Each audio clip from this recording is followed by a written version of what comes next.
Welcome to the complete Ledgerline tutorial. Over the next few minutes, we'll walk through every part of the app: accounts, income, bills, card activity, savings, and insights, plus a full worked example and some handy tips. Let's get started. Ledgerline organizes your money 1 month at a time. Each month keeps its own account balances, income, bills, and card activity, so you always see a clean picture of a single month instead of one endless list. There's no save button. Every change is stored automatically a moment after you make it. At the top of the app, you'll find the month controls. Use the drop-down to jump to any month, or the left and right arrows to step back and forward one at a time. When you're ready for the next month, the Add Month button creates it and carries your accounts, bills, and recurring income forward for you. Let's start with accounts. These are the containers for your money: checking, savings, and credit cards. Each account card shows several numbers so you can see both where you are now and where you're heading. The big number is your current balance, what's actually cleared this month. Below it, Start is the editable opening balance. Prev shows last month's ending balance once you have more than 1 month. And Projected shows where the account will end the month if every bill and paycheck goes through. To add an account, click Add Account. Click an account's name to rename it, and use the Type drop-down just beneath to set it as checking, savings, or credit. Hover over a card to reveal arrows for reordering, or the X to remove it. Everything else in the app updates automatically when you change an account.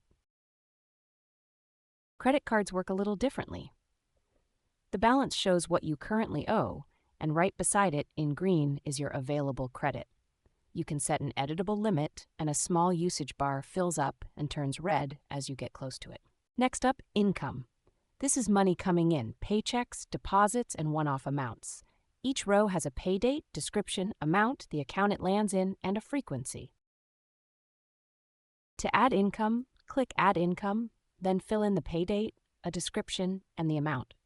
Choose which account it deposits into and set how often it repeats. Here's an important detail: the In checkbox.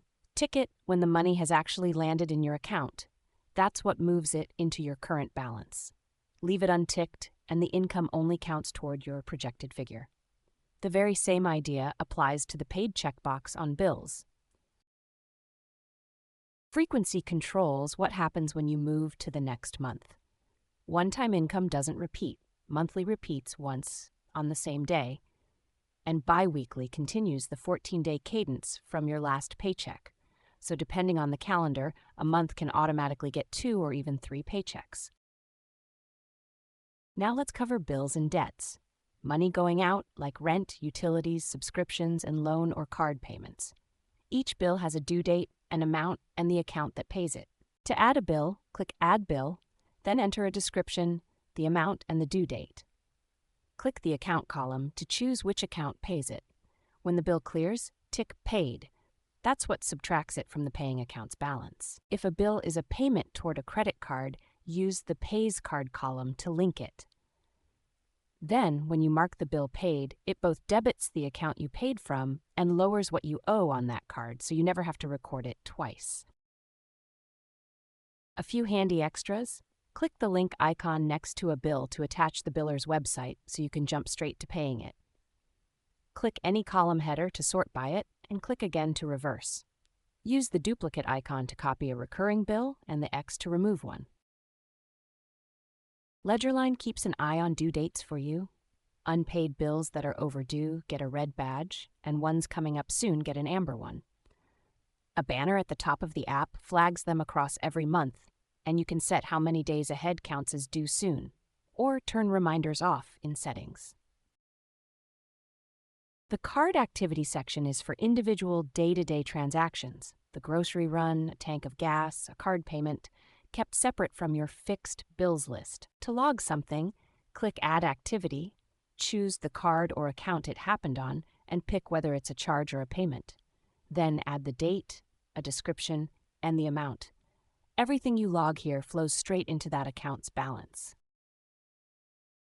Here's how card activity ties into the leftover figure at the top of the page. A charge on a debit account is real cash out, so it reduces leftover.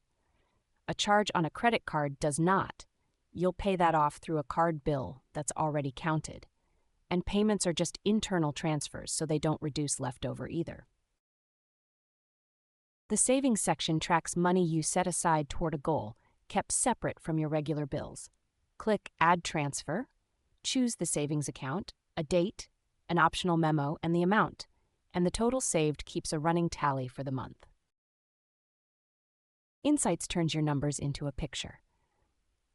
Where your money goes breaks down this month's bills from largest to smallest, and income allocation shows how much of your income is already spoken for versus what's left over.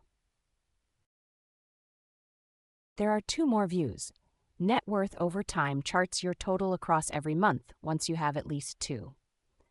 And the end-of-year projection takes this month's surplus or deficit and carries it forward through December, giving you a rough read on where you'll land if nothing changes. You can shape the app to your liking. The small hide link above any section collapses it, and the gear icon opens settings. There you can change the language and currency, set the font size and custom colors, choose which sections appear, and set your reminder window.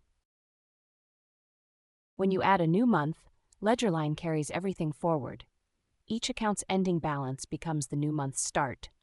Your bills copy over, reset to unpaid, with due dates shifted.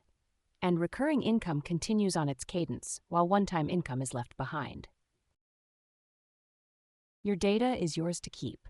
From settings, you can download a full backup as JSON, export bills and income as a spreadsheet, or import a backup to restore. There's also a reset, and if you do it by accident, an undo reset link appears right afterward. You can change your password or permanently delete your account from the same panel. Let's tie it together with a worked example. Say it's the start of July. Give checking a starting balance of $2,000 and your Visa a $3,000 limit. Add a $2,100 bi-weekly paycheck. Because it's bi-weekly, a second one appears automatically for $4,200 in total. Then add rent of $1,450 and a $200 card payment. Nothing's ticked yet, so your projected balance shows where you'll land, $4,550. Now tick things off as real life happens. Mark the first paycheck as in, and checking jumps to $4,100. Mark rent and the card payment as paid, and it falls to $2,450, the card payment also lowering your Visa balance. Buy $86 of groceries on your debit card, and checking becomes $2,364, with them left over dropping by that $86, because debit spending is real cash out. A few quick tips. If a balance didn't change after you added something, make sure you've ticked in or paid. Until then, it only affects projected. A red number on a credit card is normal. It's simply what you owe. You can fix almost anything by clicking it to edit in place. And if you don't see your data on another device, make sure you're signed in to the same account. And that's the full tour. Ledgerline keeps your budget private to you, synced across your devices, and available in 5 languages. Thanks for watching. Now, go make your money clear and start budgeting.